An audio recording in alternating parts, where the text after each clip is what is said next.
Good morning or good afternoon, according to wherever you are in the world. I'm joined once again with my dear friend, Rick, who I absolutely adore. He always says to me, Louisa, you know, this is the highlight of my week. And I have to say, it's the highlight of mine too.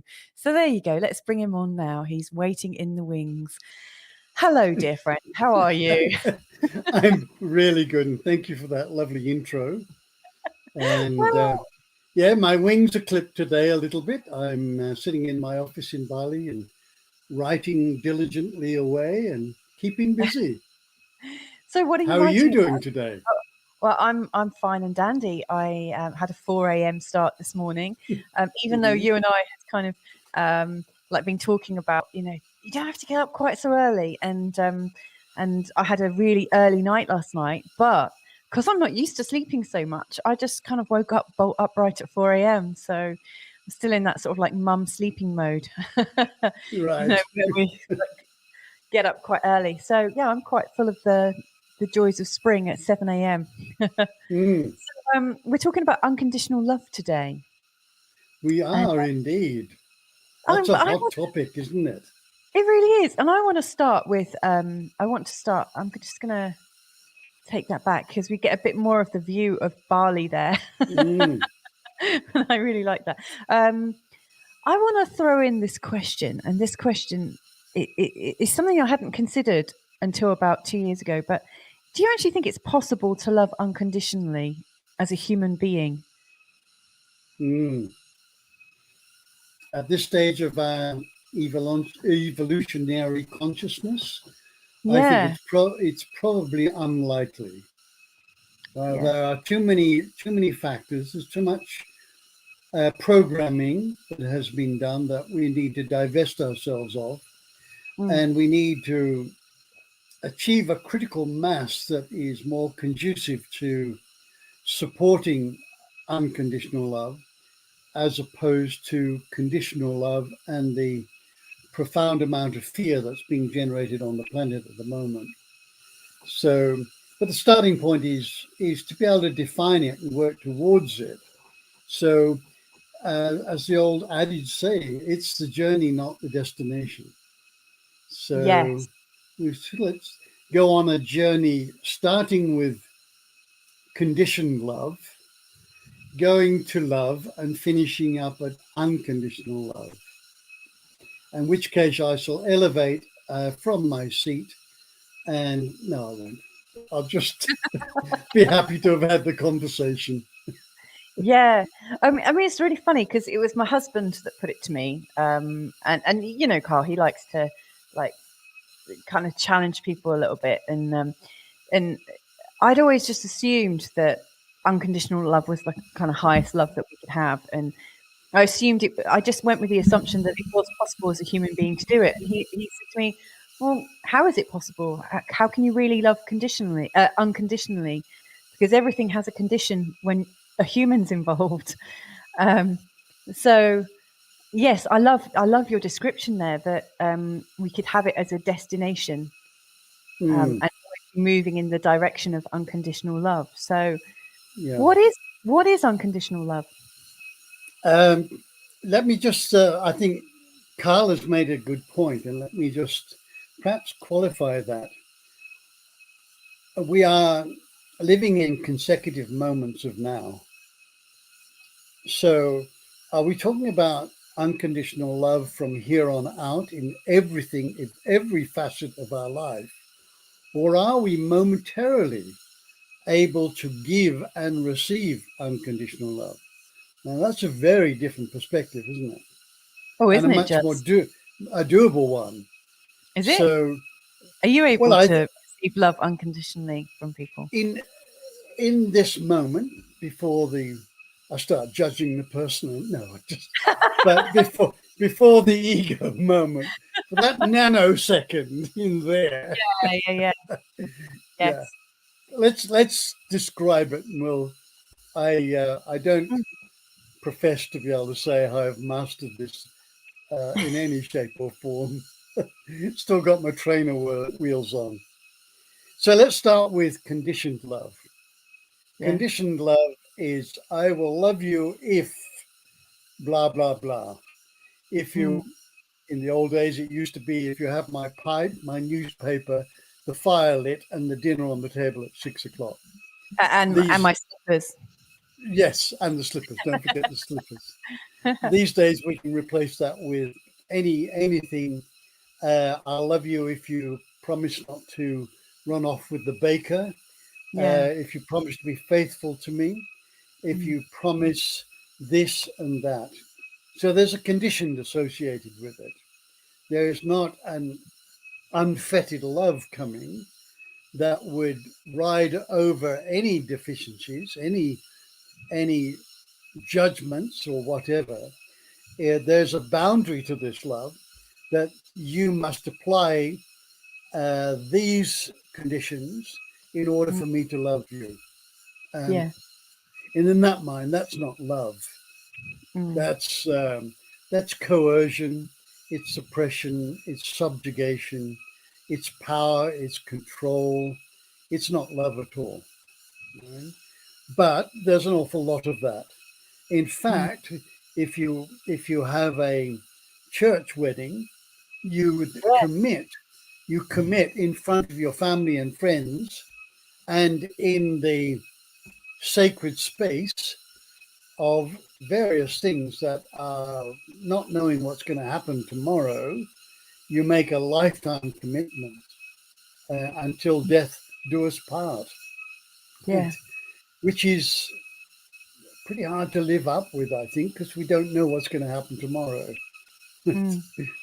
But we are obliged to make those conditions that I will love you despite that. So that doesn't work either, because both parties have to fully subscribe to that and practice them on a daily, moment by moment basis. It's I will love you no matter what happens. Right? Yeah. You can see what could possibly go wrong with this picture. Yeah. Well, it's funny, like, coming from the idea that possibly unconditional love, no one I know has actually mastered that yet. Not that I'm fully aware of, but it does seem to be a bit of a pipe dream. But the best we can do is to love to the best of our ability and to be going in that direction. As you were saying, talking about conditioned love, I did automatically go straight to marriage vows, because presumably a more loving or unconditional marriage vow would be to be that, well, to grant freedom to the person we love, because unconditional, like if you loved somebody unconditionally, you would love them even if they left you, presumably. Exactly. And remember that old saying, if you let them go and they come back, it's supposed to happen, and if it's not, it's not. Yeah. So I'm not a wedding celebrant, but I have conducted many weddings here, and they're sacred ceremonies. They are not legal. People go to a registry office or get married elsewhere, and they come to Bali with their select number of friends and family, and we put on these sacred events. And there is no conditioning associated with it whatsoever. It's all about supporting each other on their journey. Right? So how do you do that exactly? How do you set that up? I mean, not the weddings, because you can go to your website presumably for that, but like how do you how does that come out in what you share to the congregation? Okay, well, we set up the place with all the flowers and set up a sacred space with crystals and whatever people want. Right? Yeah. And then I query them. I ask them questions about what is important to you, what values, what's your spirit. They're mainly spiritually inclined people that want a sacred ceremony. So what are your needs and where are you coming from this? Right? And then I put some words to compile some words as a bit of a wordsmith and then I send it to them. Yeah. And I say, please feel you can throw all of this out, or if you'd like to modify it or add Yeah. this, take that out. And then we arrive at what both parties are very happy with. Mm. And then what I asked them to do is each of you, um, I want you to write something, or at least to be able to say it openly, of what the quirkiness about your partner is, Mm. some of the little humorous moments you've had in your life, and what you love about this person that they Mm. may not have, you may not have enunciated or whatever. And you can include that for family as well. Yeah. But you're not allowed to show that to your partner. So after we do the sort of part of the ceremony is that I give them the floor each, and Yeah. they mainly read it out, Mm. gazing at each other's eyes, looking surrounded by their family. Mm. And these are really sacred moments. They are so, so powerful.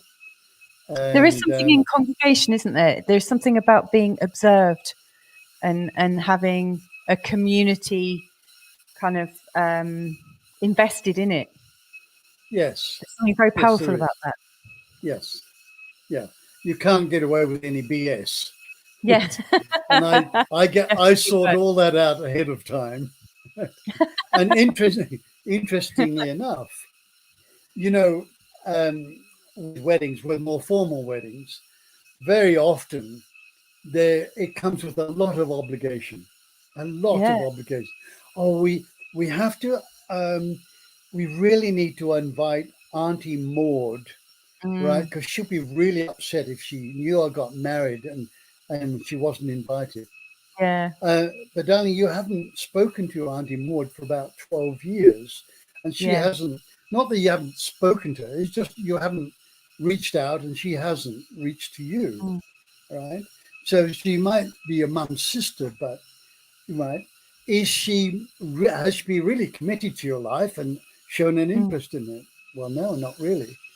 Mm. Then what happens when the people are coming to Bali is it sorts out the wheat from the chaff, is Mm. that all the right people show up.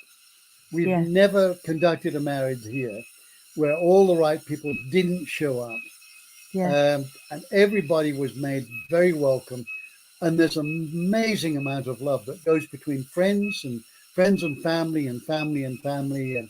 And we shower them with it. Yeah. So it makes for a really, and they're really relatively small.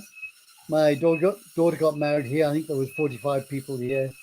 I've done one for a couple who have two teenage children. So there Mhm. were just four of them and us and our kids. So it doesn't matter. I'm Sweden's top bass player. We've done some really amazing weddings here, and they're very, very sacred and very special. Yeah. So, Yeah. um, Unconditional love. okay, so we've looked at conditional love. Let's look at Yeah. love as the next stepping stone. Yeah. Right? This is broaching between the two. But in my estimation, love is the highest form of intelligence, the highest form. Love emanates from the heart, from the energetic center, and the combination of the heart and the pump. Yeah. And it is displayed. Of course, we can say what we want to say to somebody. I love you with all my heart. Um, but is it being demonstrated? Mm. Are the behaviors reflecting what is being said? Mm. And there are six heart virtues or values or behaviors that are associated with love. And they are appreciation, compassion, understanding, forgiveness, Yeah. humility, and bravery and courage rolled in as one. It's called valor. Yeah. So when we express any one of those six outwardly or inwardly to ourselves, it's an act of love. And it can't get any simpler than that. People say, Yeah. no, that's not love. That can't be that easy. Well, it is. Every Yeah. one of those is an act of love. When we're being compassionate to ourselves, not self-sabotaging ourselves, that is an act of love towards ourselves. And this is where it all has to begin. Mm. By loving ourselves, we are now able to demonstrate and practice on ourselves to be able to openly demonstrate on that with our partner. So that's the easiest definition. And of course, it's incredibly intelligent to love ourselves. It's incredibly intelligent to be grateful for what we have. When we look around and we think, well, there's about 2 billion people on this planet that are barely on subsistence, right? And here we are, food in our belly, clothes, transport, roof over our head, and we can pay the electricity bill and still have a little bit over. Yeah. That it's very intelligent and to be grateful for what we've had. It's intelligent to show compassion to ourselves and to other people, right? Instead of the fear-based ego. Yeah. It's intelligent to work towards understanding ourselves, who we are at the core, why we behave this way, why we react, why we respond. Right?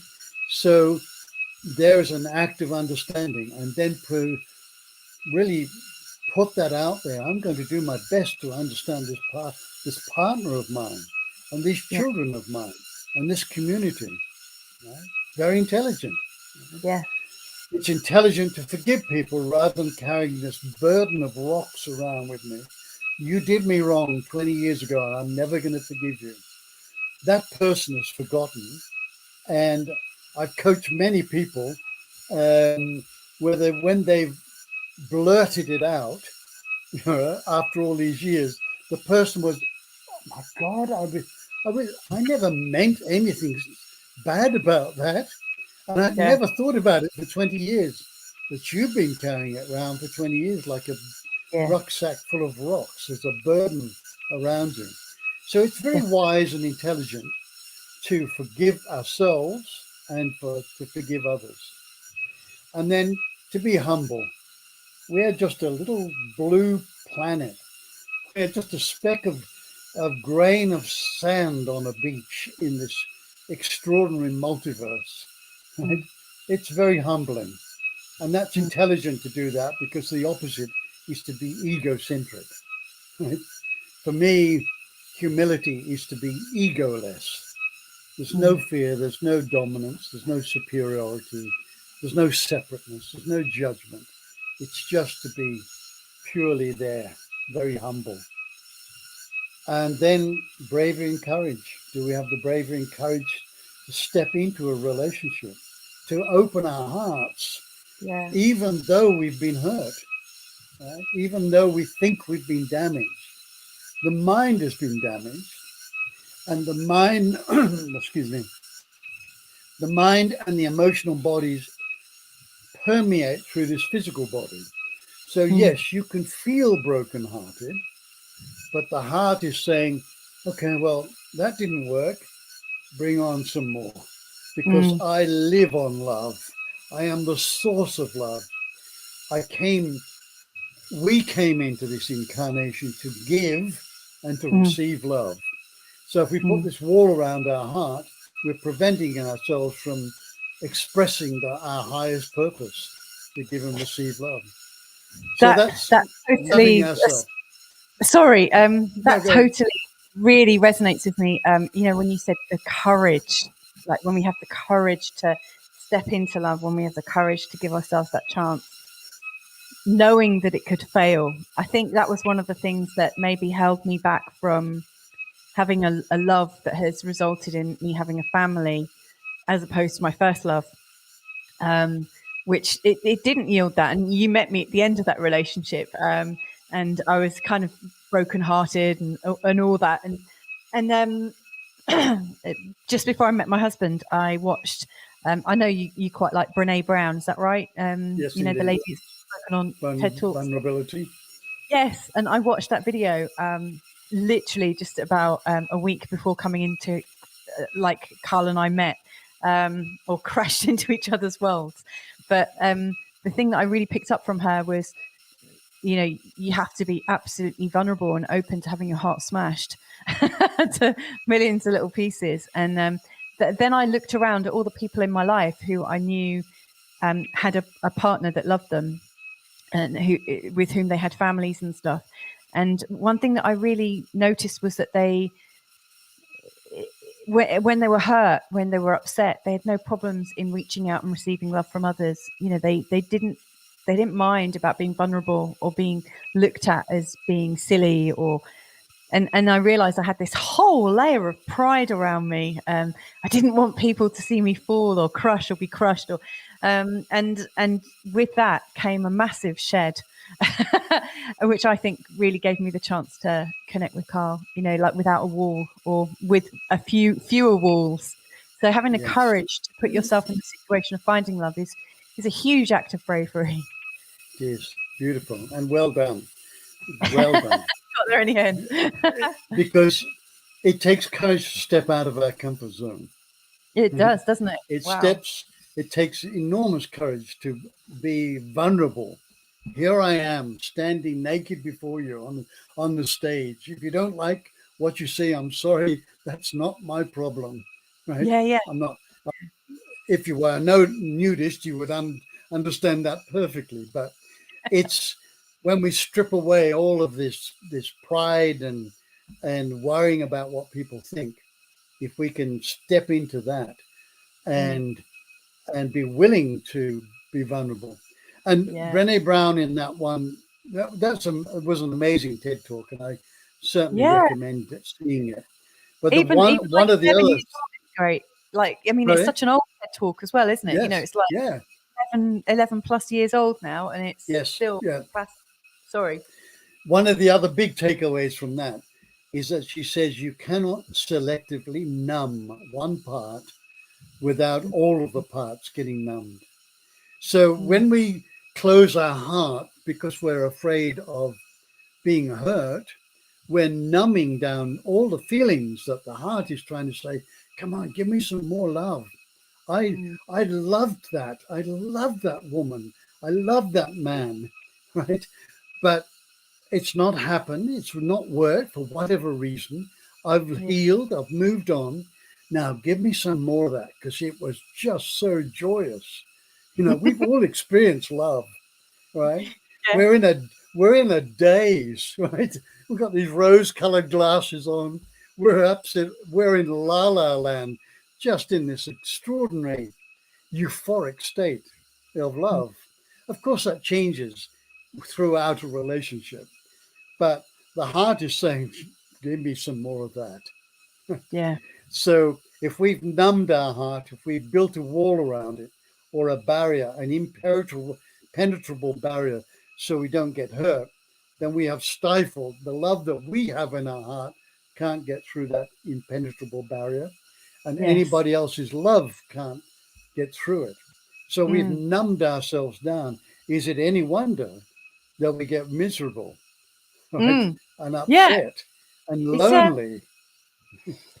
I mean, it is, because like you are closing yourself down. And actually, I think what you just shared there was fantastic, because that really is the point, isn't it? And I hadn't remembered that of that speech, but I experienced in my late 20s and early 30s, I was on Prozac, a lot of it.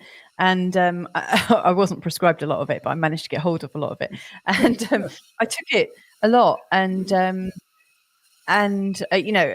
anyone who's got medical training or whatever, will probably go, what?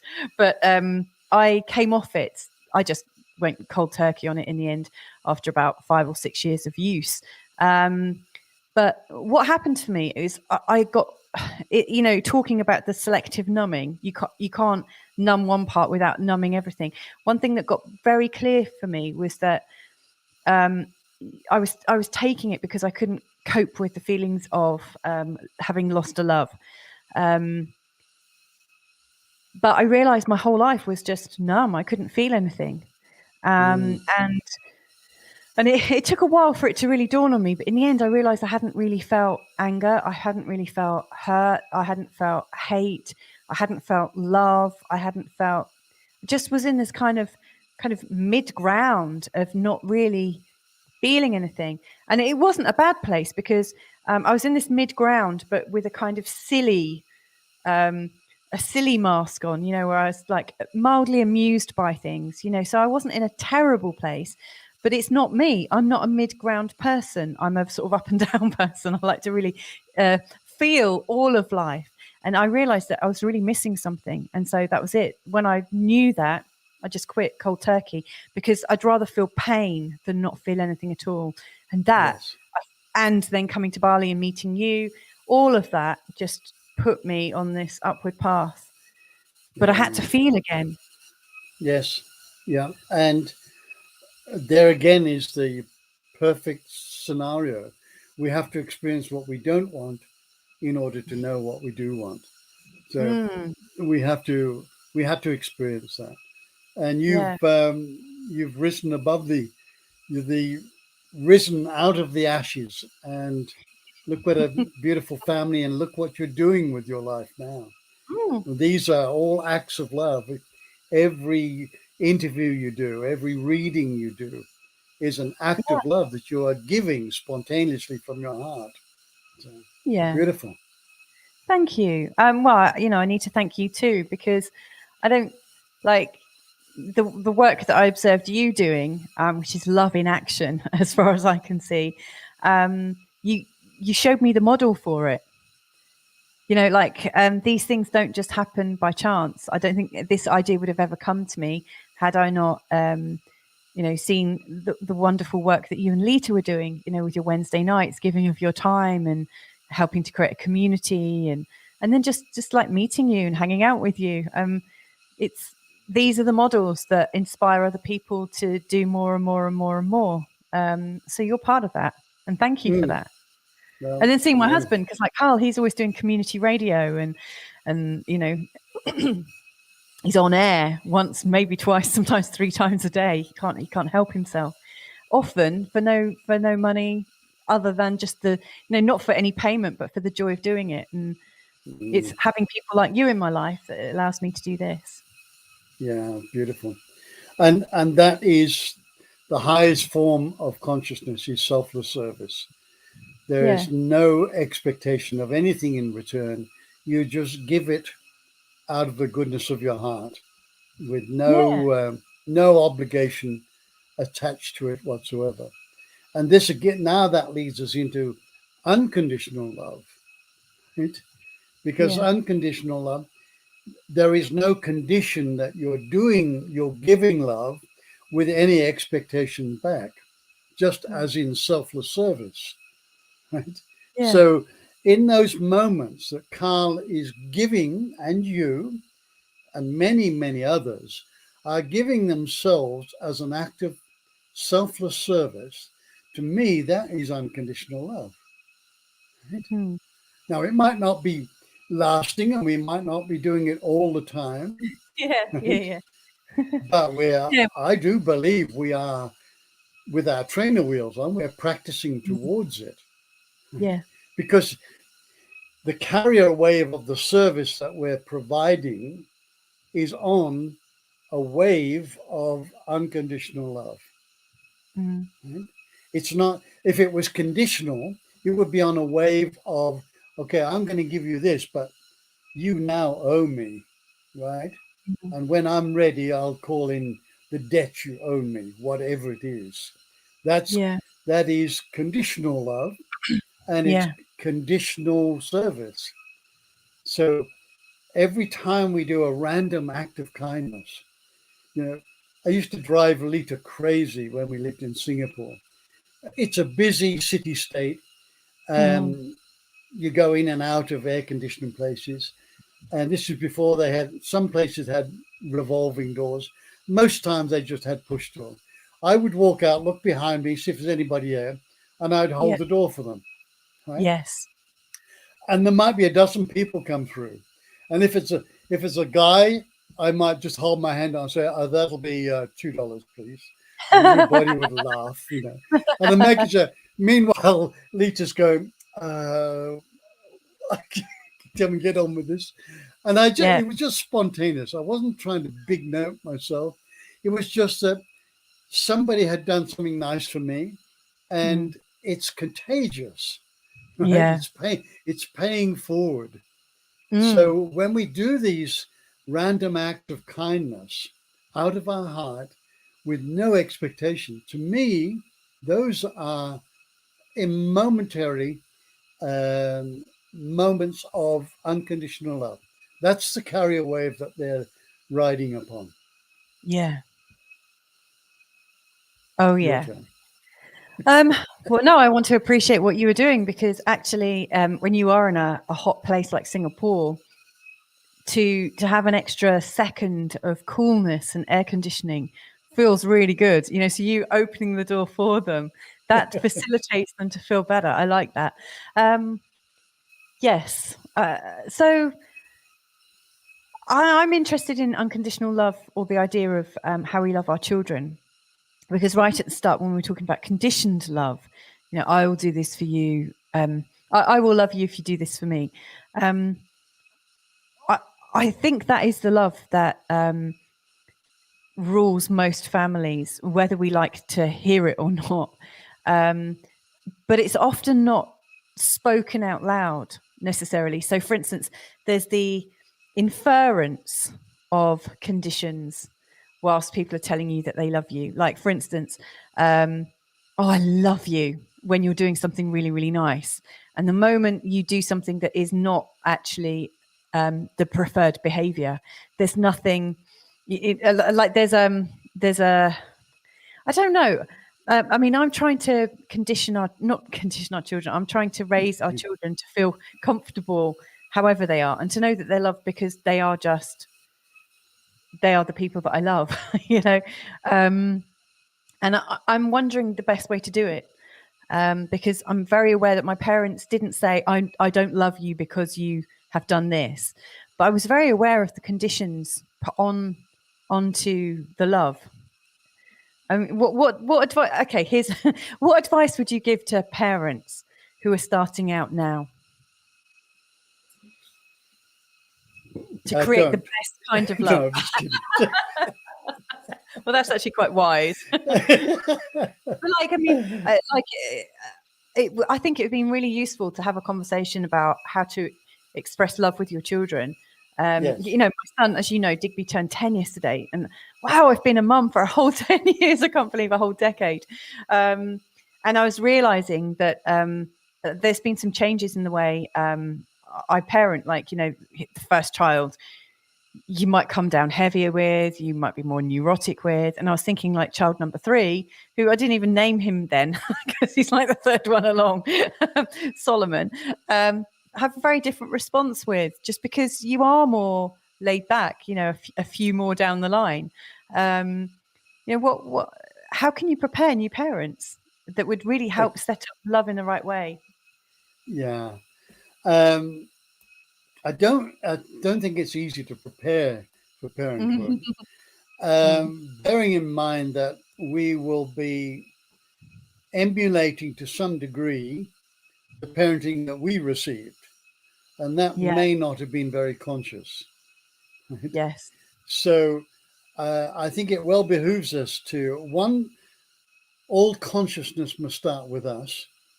Yes. So if you're thinking about having children, then you need to look back in here and say, am I really ready? We're never really ready, but am I sufficiently evolved that I could take on this role and do a good job of it? Not a perfect job, but a decent job where I've divested myself of the old parenting style, do what I say, right? Yes. And all of that. Read up. There's some excellent books in my library and around the world. Conscious parenting. I love. Is that the one on? What's it called? I was going to call it contingency parenting. Then what's it called? Yeah. What's the real world? The one Um, I've got, I can't remember the author. It's called Conscious Parenting, and okay. there's loads of other good books about raising indigo children, Yes. feeding and raising, spirited kids, stuff like that. Yeah. So the preparation would be talk to new mums and dads, not Continuum necessarily. parenting. Sorry, it was continuum parenting I was trying to think of. The Right, very continuum good. concept by Jean Lee Loth, Yes. not contingency parenting. That might be a good one to start with. We could write that one, couldn't we? Yes, we could.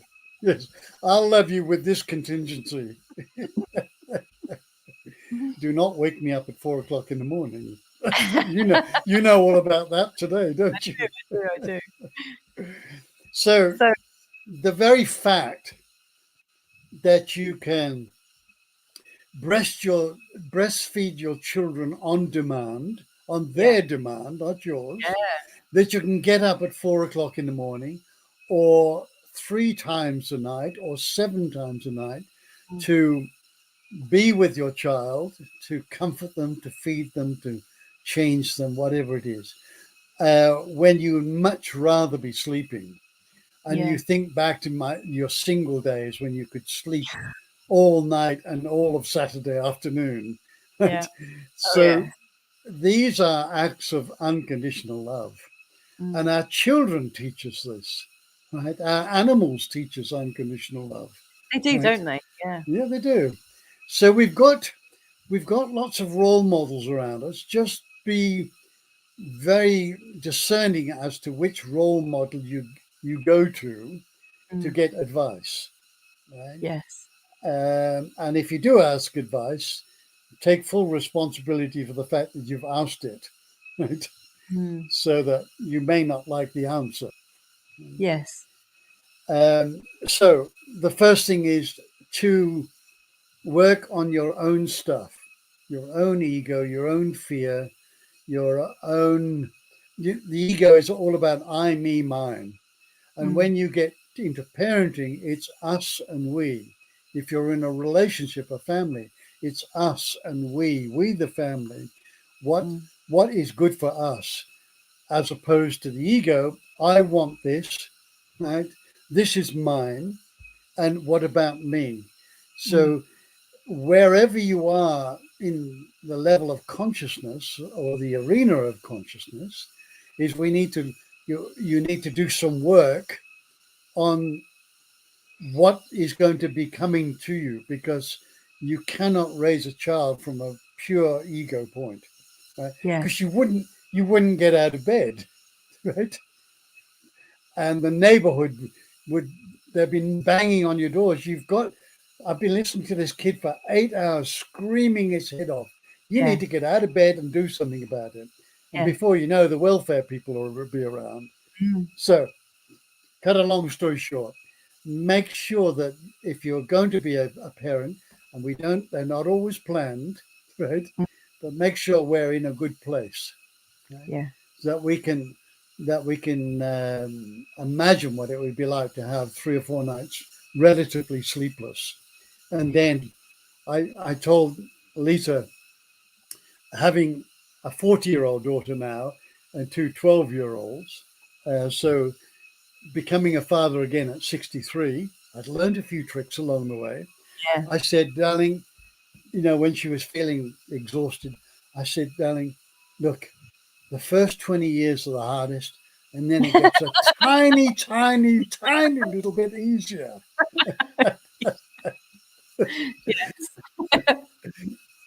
So we never stop being a parent. Mm. So it's there, you're there for the long ride. It's not something that's a short term. And so that would be my first thing. And both parties should go and learn about birthing and what is happening in the female body, all of the transition and changes. The man needs to know that. He needs to be supportive, Mm. needs to be there. He needs to witness the birth if it's possible, Yeah. um, so that it puts a complete new perspective. I was Mm. brought to tears in the birth of my three children with the absolute miracle of birth, just the extraordinariness of it. Right? Mm. And then learning about gentle birthing, water births, maybe, um, having birthing at home, if that's possible, Mm. kangaroo care, skin to skin contact, not cutting the umbilical cord straight away, um, looking at the modern way of alternative ways of bringing children into the world and giving them the very best starting point. Mm. And then learning, reading up so that you have the knowledge to apply the practical solutions. Now you become wiser and wiser every day, which is why your third child is a relatively easier process because you now have wisdom, knowledge, practical experience. Yeah, yeah, Yeah, it does make a difference. it does. It Yeah. does. So I think that was a really good list, actually, of starting that loving relationship um, as condition free as possible, because obviously bringing a child into the world in such a joyous way, in such a loving way, really does set the tone of the whole relationship, and I think that is wonderful. Yes. What you've also described really is the conditions for the success of any relationship. It all starts with you. It all starts with making sure that you're in the best place that you can, and in taking responsibility for being that person who is sorted out. Yes. Like when I think about my first relationship, I was 20 and I didn't even know what it was to sort yourself out, or what that meant, Yeah. to take responsibility for yourself. It's no wonder these early relationships don't last. Um, or I mean, because like I know lots of people come apart, like they come together and then they come apart. Um, and so we're kind of used to it. We know that happens. When I was growing up, as I'm sure it was the case when you were growing up as well, most people did actually stay together. And so we also had the sort of interesting phenomenon of seeing people stay together that maybe shouldn't stay together, or Yes. might be Yes. happier in other relationships. So I think, in between our generations, we've seen a whole scope of things, haven't we, in Yes. changes. Yes. um, Yes. yeah, Well, it wasn't that long ago that the church would say, the Roman Catholic Church would say, you cannot get divorced. Right? yeah, And there was such a stigma about people being divorced, particularly for women, yeah, as used goods, right? mm, And they were ostracized and debased as a result of the failed marriage or whatever. Now, there's no failures. There's only opportunities to learn. So mm, how would we know? And many relationships in our early experimentation are based on all the wrong reasons. All the wrong reasons. I remember as a teenager um, dating girls because they were very attractive girls, and they would make me look better. Right? yeah, I'd walk into a party, and all the guys would give me the nod, wink, thumbs up. That's complete BS, right? And it's yeah, very derogatory. I'm not particularly proud of that. Forgiving myself for that, but mm, um, people get married for the wrong reasons, and it's very important to know what are our needs in a relationship, as opposed to what we want. mm, do yeah, we do we need security? Therefore, I'm going to get somebody that's got a ton of money in the bank, or what do I need? I need somebody that's supportive, loving, understanding, caring, compassionate. Right? Often we'll throw those things out the window mm, because there's an ego want that can never be satisfied. yeah, And that story doesn't last very long when mm, you see through the facade and you realize that this person's not the right one for me.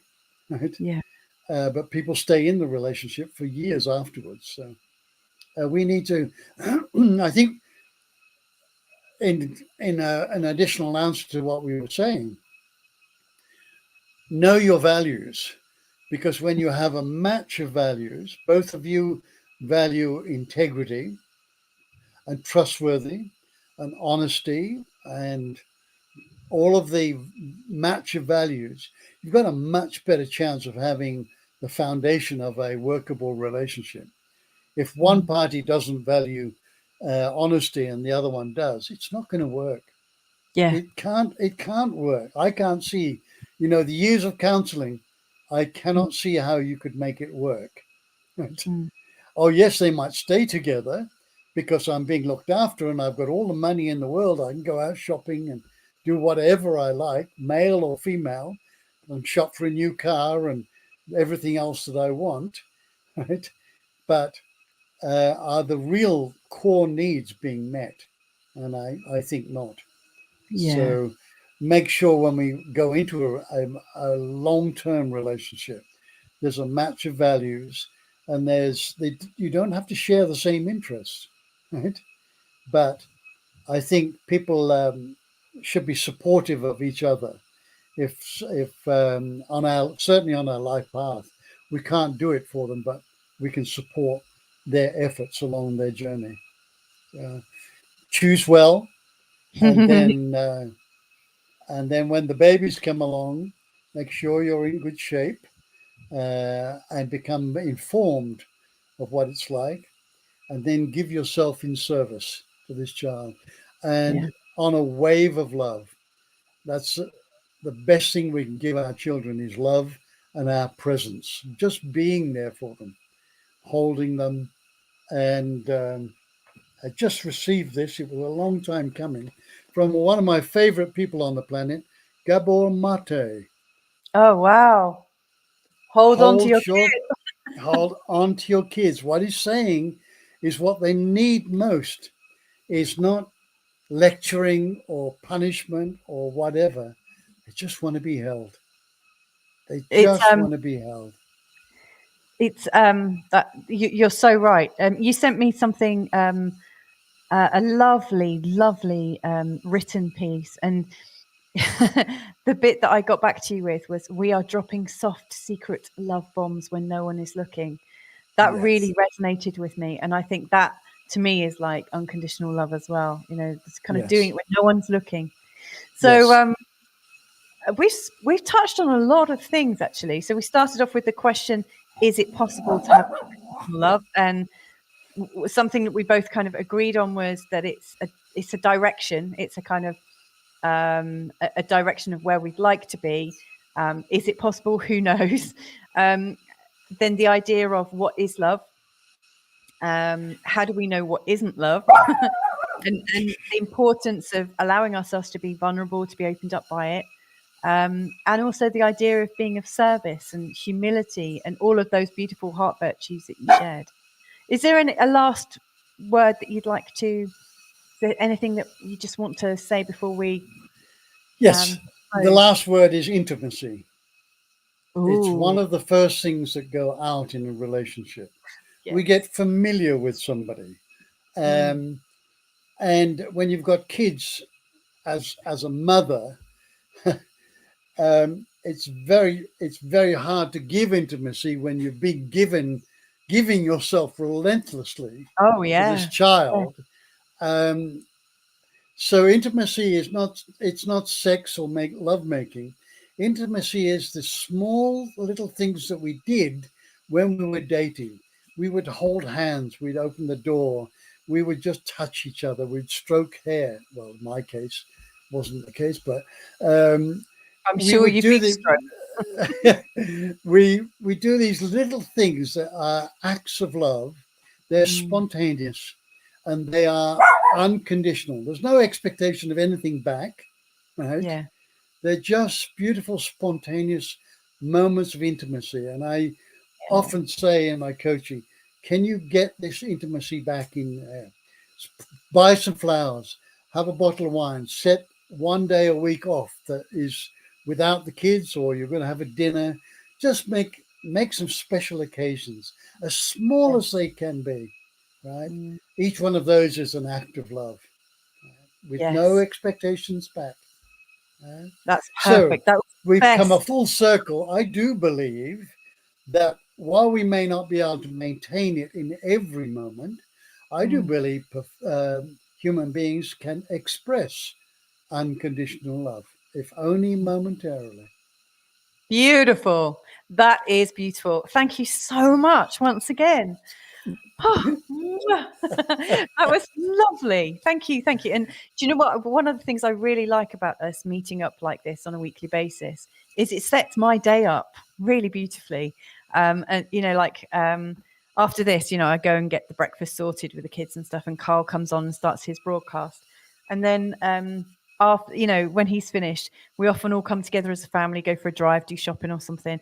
And that's when I chat with Carl and say, oh, we were talking about this morning, Rick and I, and we have a lovely conversation. It's in an intimacy, isn't it? You know, when you're having those conversations, but it just sets up my day so beautifully. So thank you once again. Thank I you. really love and appreciate it. Good. I know you do. I feel it. And it's a Wednesday here, so it's my midweek because the weekends are usually family time. So Yeah. I get pumped up in the middle of the week to keep me going for the rest of the week. So thank you. Thank you. Which is such a beautiful portal. Yes, it really is. If you can stand by, just so I can have a little chat, you know, just say a few words off air. But before you go, if you've been watching, thank you so much for joining us. And Rick and I will be back again in a week's time. But anyway, thank you so much, Rick, once again. Let's go. Ta-ra for now. Bye-bye now. Ciao.